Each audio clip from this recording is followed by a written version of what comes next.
નમસ્કાર દોસ્તો, શાંતિશ્રમ ન્યૂઝમાં આપનું સ્વાગત છે। થરા માર્કેટ યાર્ડની સામેની ચૂંટણી માટે સોમવારે ચુસ્ત પોલીસ બંદોબસ્ત વચ્ચે સવારે 9 થી સાંજના 5 વાગ્યા સુધી મતદાન યોજાયું હતું, જ્યાં વરસાદી માહોલ વચ્ચે ખેડૂત વિભાગમાં 100% અને વેપારી વિભાગમાં 97.05% મતદાન થયું હતું। જોકે આજે મતગણતરી હાથ ધરવામાં આવી હતી, જેમાંથી ખેતીવાડી ઉત્પાદન બજાર સમિતિ થરા ચૂંટણીમાં ભારતીય જનતા પાર્ટી પેનલના વેપારી વિભાગના 3 ઉમેદવારોનો વિજય થયો હતો અને વેપારી પેનલમાં એક ઉમેદવાર મુકેશભાઈ રાવલ અણદાભાઈની પેનલના વિજેતા થયા હતા। એક સપ્તાહથી ટ્રાફિકમાં નોંધપાત્ર વધારો થયો છે। સૌથી વધુ ટ્રાફિક એરોમા સર્કલ ઉપરાંત હનુમાન ટેકરી અને ગઠામણ પાટિયા પર સર્જાયો છે। રાજસ્થાનથી ગાંધીધામ જઈ રહેલા ટ્રક ચાલકે જણાવ્યું કે સોમવારે બપોરે હનુમાન ટેકરી ટ્રાફિકમાં 1 કલાક ઊભા રહેવું પડ્યું હતું। ડીસા હાઈવે પહોંચતા 1.5 કલાક જેટલો સમય લાગ્યો હતો। અન્ય એક ટ્રક ચાલકે કહ્યું કે એરોમા સર્કલના ટ્રાફિકમાં ફરજ પરની પોલીસ દ્વારા લાપરવાહી દાખવાઈ છે। શહેરની અંદર જે વાહનો નીકળે છે તેઓ ઊભા રહેતા નથી અને મુખ્ય હાઈવે પર ઘૂસી જાય છે, એટલે અમારે અચાનક બ્રેક લગાવવી પડે છે, જેના લીધે પાછળ આવી રહેલ વાહનોથી અકસ્માત થઈ જવાની શક્યતા પણ રહે છે।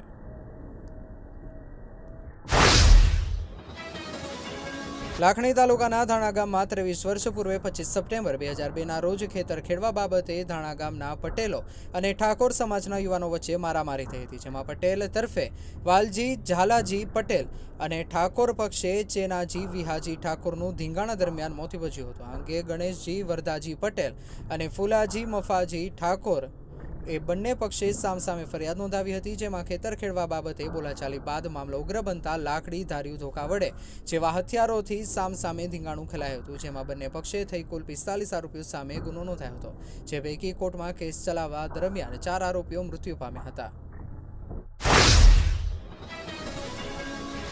ગુજરાત અને રાજસ્થાનને જોડતા નવા બની રહેલા માવસારી બાખાસર હાઈવે ઉપર રવિવારે રાત્રે 2 બાઇક સામસામે અથડાયા હતા, જેમાં 2 યુવકોના મોત થયા હતા, જ્યારે એક મહિલા સહિત 3 જણાની ઈજા થતાં સારવાર માટે ખસેડવામાં આવ્યા હતા। જોકે આ અંગે પોલીસ મથકે ફરિયાદ નોંધવામાં આવી નથી અને ગુજરાત રાજસ્થાનને જોડતો બોર્ડરને અડીને માવસારી બાખાસર હાઈવે રોડ નવો બની રહ્યો છે, જે રોડ પર રવિવારની મોડી સાંજે 2 બાઇક સામસામે અથડાયા હતા। અકસ્માતમાં બંને બાઇક ઉપર બેઠેલા 5 વ્યક્તિઓ નીચે પટકાયા હતા, જેમાં એક યુવકનું ઘટના સ્થળે મોત થયું હતું। Simco sunlight pants queen સાફ્ટર મશીનથી colour બનાવનાર નવીન ઘરને સુશોભિત કરવા એકવાર અવશ્ય મુલાકાત લો।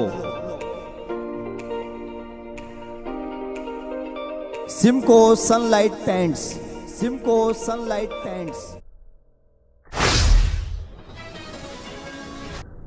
બનાસકાંઠા એલસીબી પોલીસે દાંતીવાડા વિસ્તારમાંથી મોટી માત્રામાં વિદેશી દારૂનો જથ્થો ઝડપી પાડ્યો છે।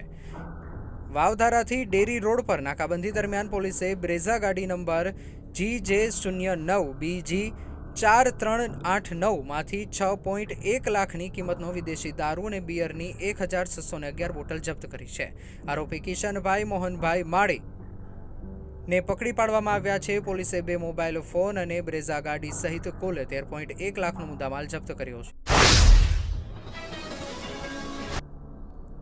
અમીરગઢની સરકારી વિનિયાનો કોલેજમાં NSS યુનિટ દ્વારા એક પેડ માં કે નામથી આધારિત વૃક્ષારોપણ કાર્યક્રમનું આયોજન કરવામાં આવ્યું હતું। આ કાર્યક્રમ માટે રોપાઓ અમીરગઢ તાલુકાના રાજપુરિયા સ્થિત સેન્ટ્રલ નર્સરીમાંથી લાવવામાં આવ્યા હતા। કોલેજના કેમ્પસમાં NSSના સ્વયંસેવકો અને વિદ્યાર્થીઓએ અધ્યાપકોના માર્ગદર્શન હેઠળ વિવિધ પ્રકારના રોપાઓનું વાવેતર કર્યું હતું।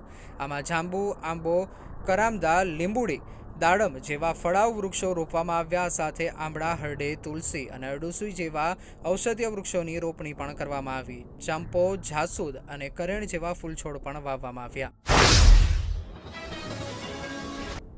અંબાજી નજીક આવેલા પ્રખ્યાત કામાક્ષી મંદિરમાં આષાઢી નવરાત્રી નિમિત્તે વિશેષ કાર્યક્રમનું આયોજન કરવામાં આવ્યું છે। શ્રી કાંચી કામકોટી પીઠ કાંચીપુરમના માર્ગદર્શન હેઠળ રાજરાજેશ્વરી પટ્ટાભિષેક મહાયજ્ઞનું આયોજન કરવામાં આવ્યું છે। યજ્ઞમાં દરરોજ સવારે 6 થી બપોરે 12 વાગ્યા સુધી પૂજન કીર્તન થાય છે। સાંજે 4 વાગ્યાથી લલિતા સહસ્ત્રના પાઠ અને માતાજીના પાઠનું આયોજન કરવામાં આવે છે। બ્રાહ્મણો દ્વારા શાસ્ત્રોક્ત વિધિ વિધાનથી હોમ હવન અને અભિષેક પૂજન કરવામાં આવે છે। પાટણ જિલ્લાના સરસ્વતી તાલુકામાં કેચ ધ રેઇન અથવા અટલ ભૂગર્ભ યોજનાનો પ્રારંભ થયો છે. કનોસણ ગામના આ યોજના અંતર્ગત પ્રથમ રિચાર્જ ટ્યુબવેલનું ઉદ્ઘાટન કરવામાં આવ્યું છે. આ યોજના હેઠળ સરસ્વતી તાલુકાના 72 ગામોમાં રિચાર્જ ટ્યુબવેલ બનાવવામાં આવશે. દરેક ટ્યુબવેલની ઊંડાઈ 720 ફૂટ રાખવામાં આવી છે. એક ટ્યુબવેલ પાછળ 7.5 લાખ રૂપિયાનો ખર્ચ થશે. કેન્દ્ર સરકારના જળ વિભાગે આ માટે કરોડો રૂપિયાની ગ્રાન્ટ